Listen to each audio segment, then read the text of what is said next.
वैराग्याची कसोटी. गौतमाने साख्य आणि समाधी मार्ग यांची कसोटी घेतली होती, परंतु वैराग्य मार्गाची कसोटी घेतल्याशिवाय त्याने भृगु ऋषींचा आश्रम सोडला होता. त्याला असे वाटले की त्या मार्गाचीही कसोटी घ्यावी आणि स्वतः अनुभव घ्यावा, म्हणजे त्याविषयी आपल्याला अधिकारवाणीने बोलता येईल. त्याप्रमाणे गौतम गयानगरीस गेला.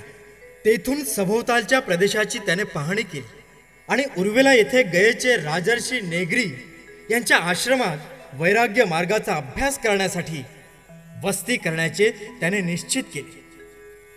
वैराग्य मार्गाच्या अभ्यासासाठी निरंजना नदीच्या काठी ते निर्जन आणि एकांतातील स्थळ होते. राजगृहात असताना त्याला जे परिव्राजक भेटले होते आणि शांततेची वार्ता ज्यांनी आणली होती ते 5 परिव्राजक त्याला उर्वेला येथे आढळले. ते देखील वैराग्याचा अभ्यास करीत होते. त्या भिक्षूंनी त्याला तेथे पाहिले आणि त्याने आपणाला बरोबर घ्यावे म्हणून त्यांनी त्याला विनंती केली. गौतमाने त्यांची विनंती मान्य केली.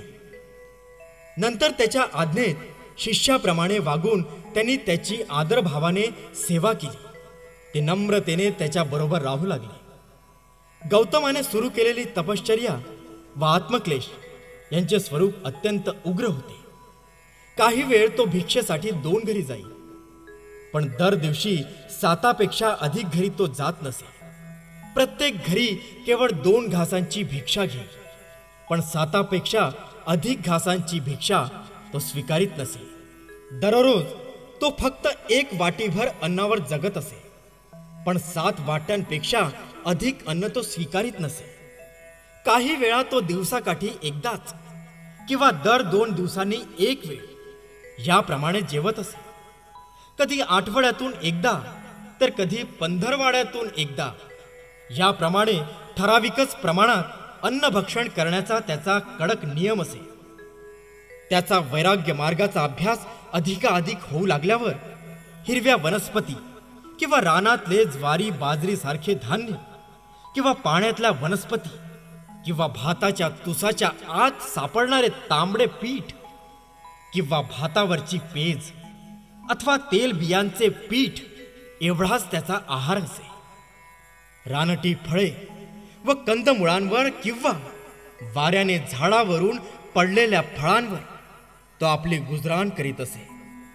त्याचे कपडे तागाचे, धुळीच्या ढिगात सापडलेल्या तागासारख्या चिंध्याचे, झाडांच्या सालींचे, काळ विटाच्या सबंध किंवा अर्ध्या कातड्याचे, गवताचे, झाडाच्या सालींचे किंवा लाकडाच्या पट्ट्यांचे, माणसांचे किंवा जनावरांचे केस विणून केलेल्या घोंगडींचे किंवा घुबडाच्या पंखाचे असत.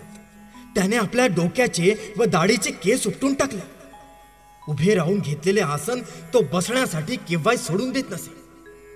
मांडी घालून बसल्यानंतर तो कधी उठत नसे, तर मांडी घालून बसलेल्या स्थितीत राहूनच तो हालचाल करीत असे. अशा प्रकारे निरनिराळ्या पद्धतींचा अवलंब करून तो वैराग्याच्या इतक्या पराकोटीला गेला की आपल्या शरीराला पराकाष्ठेच्या यातना आणि वेदना देण्यासाठीच तो जगू लागला. शेवटी तो इतक्या किळसवाण्या अवस्थेला येऊन पोहोचला की त्याच्या अंगावर चिखल आणि घाण यांचे थरच्या थर इतके साचले, शेवटी ते आपोआप पडू लागले. अरण्याच्या भयाण अशा अंतर्भागात त्याने आपली वस्ती केली होती. तो भाग कोणाच्याही अंगाचा थरकाप होईल इतका भयाण होता. त्यात जाण्याचे धाडस केवळ मूर्ख मनुष्यच करू शकला असता. जेव्हा हिवाळ्यात रात्री अत्यंत कडक थंडी पडत असे, तेव्हा कृष्ण पक्षाच्या रात्री तो उघड्या हवेत राहत असे आणि दिवसा तो काळ्या कुट्ट गर्द झाडीत राहत असे. परंतु पावसाळ्यापूर्वी जेव्हा कडक उन्हाळ्याचा शेवटचा महिना येईल, तेव्हा दिवसा तो अंग भाजून काढणाऱ्या उन्हात राही आणि रात्री गुदमरवून टाकणाऱ्या गर्द झाडीत राही. जळलेल्या हाडांची उशी करून तो स्मशानात झोपे. त्यानंतर गौतम दिवसाकाठी फक्त डाळीच्या एखाद्या दाण्यावर, एखाद्या तिळावर किंवा तांदळाच्या एखाद्या कणावर गुजराण करू लागला.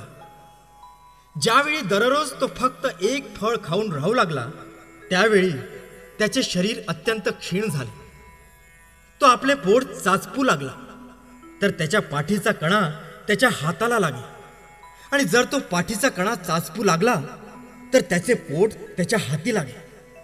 इतके त्याचे पोट त्याच्या पाठीच्या कण्याला चिकटले होते, आणि याचे कारण तो अत्यंत कमी खात होता.